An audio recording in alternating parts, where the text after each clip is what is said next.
तर रायगडमधला महायुतीतला खास करून राष्ट्रवादी आणि शिवसेनेतला तणाव हा अगदी पहिल्या दिवसापासून आहे। एखादी निवडणूक आली की हा तणाव जरा जास्त उफाळून येतो। यावेळेलाही तेच चित्र पाहायला मिळालं। पण या जागेवरनं महायुतीत या दोन पक्षात एक प्रकारे कॉम्प्रोमाइज झाल्याचं बोललं जात आहे।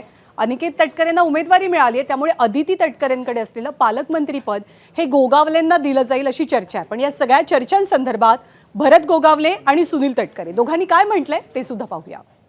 पालकमंत्रीबद्दल चर्चा झालेली आहे आणि एकनाथ शिंदेसाहेब मुख्यमंत्री, सुनेत्रा वहिनी ह्या सगळ्यांची चर्चा झालेली आहे आणि ते लवकरात लवकर पार पडेल। या सगळ्या गोष्टींची चर्चा जरूर पुढच्या कालावधीमध्ये होईल।